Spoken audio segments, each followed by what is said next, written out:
सभिन श्रद्धालु भक्त को मेरा सादर प्रणाम। आज हम भगवान श्री हरि विष्णु को समर्पित भाद्रपद मास के कृष्णा पक्ष की आजा एकादशी व्रत कथा सुनाने जा रही हूँ। यह एकादशी सभी पापों को नाश करने वाली, मोक्ष प्रदान करने वाली और पूर्ण फल देने वाली मानी गई है। इस व्रत का विशेष महत्व इसलिए भी है क्योंकि इसे करने से प्राचीन काल के राजा हरिश्चंद्र जैसे महान पुण्य आत्मा को भी सत्य की राह पर ढूंढता और स्वर्ग की प्राप्ति हुआ था। आज की यह पावन कथा न केवल धर्म की गहराई को उजागर करती है बल्कि हमें जीवन में सच्चाई, संयम और भक्ति का मार्ग अपनाने की प्रेरणा भी देती है। आइए श्रद्धा और भक्ति भाव से भर कर हम सभी इस पुण्य गाथा को सुने और अपने जीवन को धन्य बनाए। अब मैं इसकी गाथा कहता हूँ, सो ध्यान पूर्वक सुनिए। प्राचीन काल में हरिश्चंद्र नाम का एक सत्यवादी राजा राज करता था।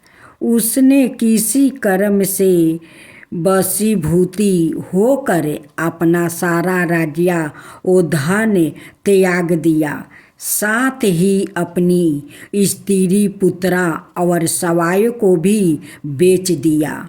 वो राजा चंडाल का दास बनकर सत्य को धारण करता हुआ मृत्यु का वस्तु ग्रहण करता रहा, मगर किसी प्रकार भी सत्य से विचलित नहीं हुआ। कई बार राजा चिंता के समुद्र में डूबकर अपने मन में विचारने लगता कि मैं कहाँ जाऊँ, क्या करूँ जिससे मेरा उद्धार हो। इस प्रकार राजा को कई बरस बीत गया। एक दिन राजा इसी चिंता में बैठा हुआ था कि गौतम ऋषि आ गया। राजा ने उनको देखकर प्रणाम किया और अपनी सब दुख भरी गाथा सुनाई। राजा की यह बात सुनकर गौतम ऋषि ने कहा, हे राजन, तुम्हारे भाग्य से आज से 7 रोज बाद भाद्रपद कृष्णा पक्ष की आजा नाम की एकादशी आएगी। तुम विधि पूर्वक उसका व्रत करो। इस व्रत के पुण्य के प्रभाव से तुम्हारे समस्त पाप नष्ट हो जाएंगे। इस प्रकार राजा से कहकर गौतम ऋषि तो उसी समय अंतर्ध्यान हो गए और राजा ने उनके कथा अनुसार एकादशी आने पर विधि पूर्वक व्रत और जागरण किया। उस व्रत के प्रभाव से राजा के समस्त पाप नष्ट हो गया।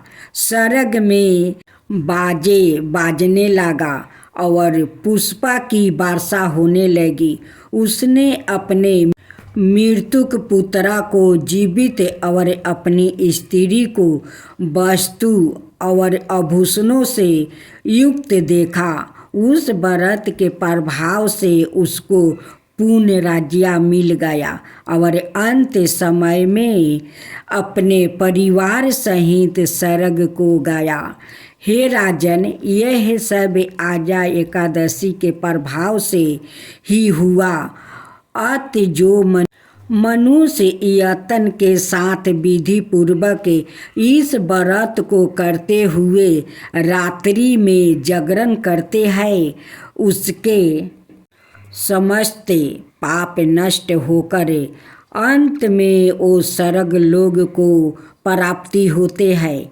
इस एकादशी की गाथा का श्रवण मात्रा से अश्वमेध यज्ञ का फल प्राप्ति हो जाता है। अब सुने एकादशी माता की कथा। भगवान विष्णु बोले, हे इंद्र, ऐसा मायावी दैत्य कौन है जिसने सब देवताओं को जीत लिया है?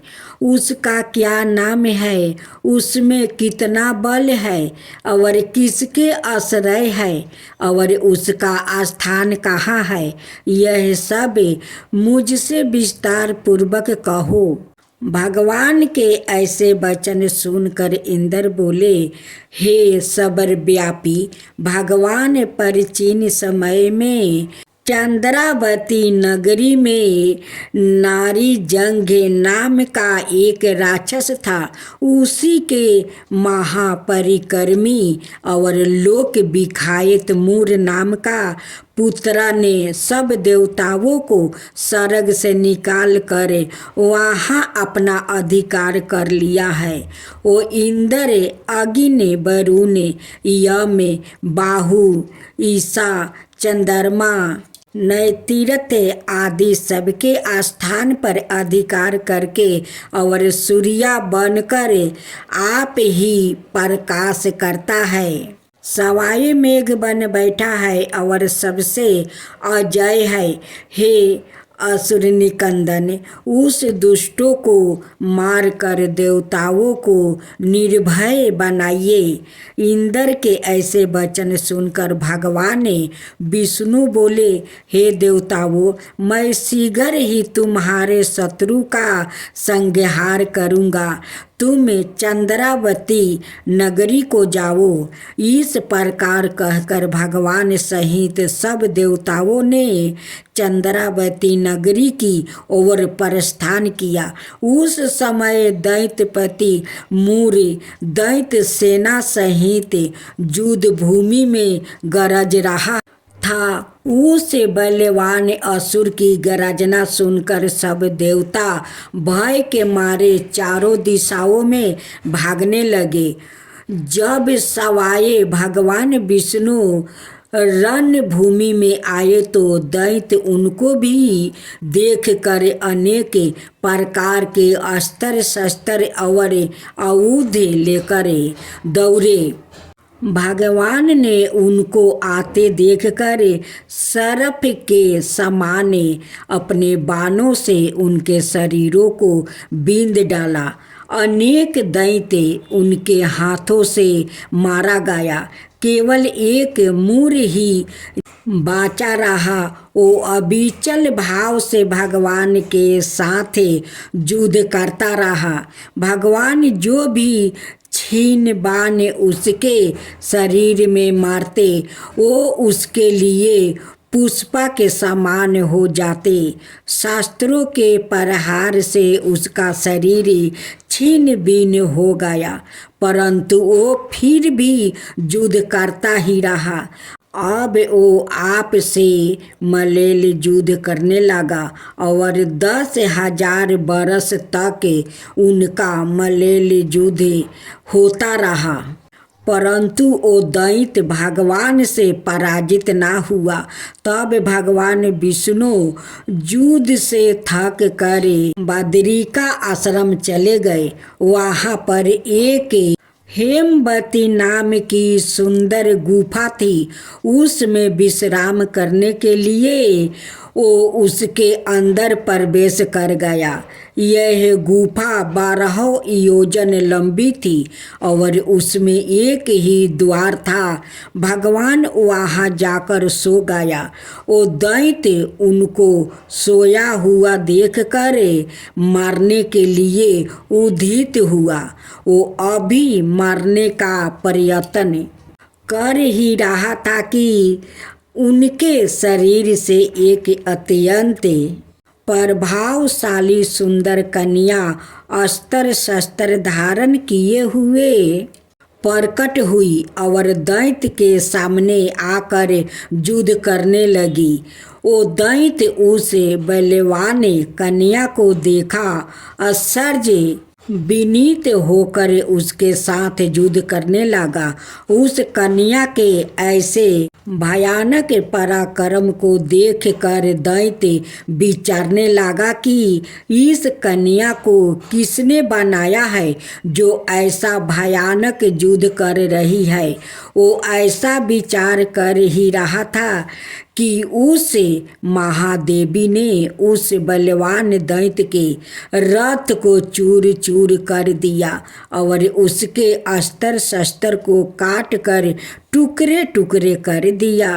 तब वो दैत्य महान क्रोध करके मल्लेल युद्ध करने लगा, परंतु देवी ने उसको धक्का मारकर मूर्छित कर दिया।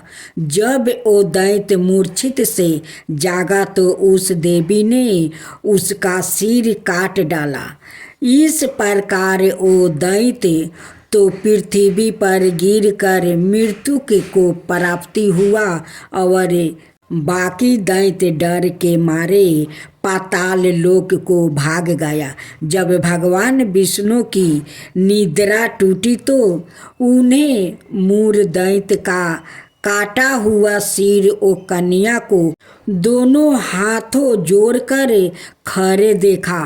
तब भगवान उस कन्या से पूछने लगे कि हे देवी, जिस दैत्य से इंद्रादि के सब देवता भयभीत होकर स्वर्ग से भाग गया था, उसको किसने मारा है? वो कन्या कहने लगी कि भगवान, जब आप निद्रा में थे तो यह दैत्य आपको मारने के लिए उदित हुआ।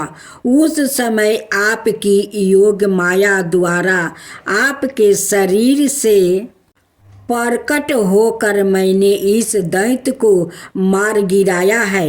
यह सुनकर भगवान कहने लगे कि हे देवी, तुमने देवताओं के भय को दूर करके बड़ा भारी कार्य किया है। अत तुम अपनी इच्छा अनुसार वर मांगो।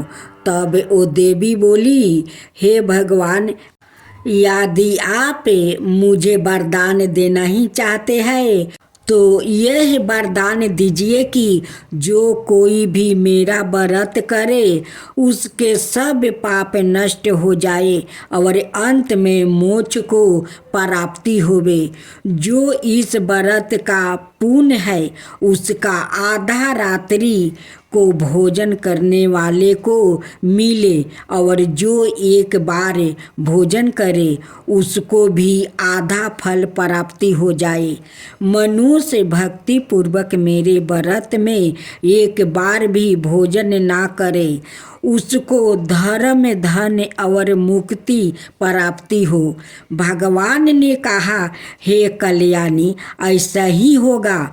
मेरे और तुम्हारे भक्ति एक ही होगा और वो अंत में मोक्ष को प्राप्ति करके मेरे लोक को जाएगा, क्योंकि तुम एकादशी को प्रकट हुई हो और तुम्हारा नाम एकादशी ही होगा।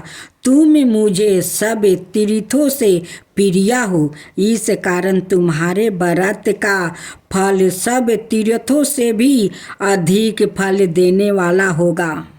ऐसा कहकर भगवान अंतर्ध्यान हो गए और प्रभु के उत्तम वचनों को सुनकर एकादशी माता प्रसन्न हुई।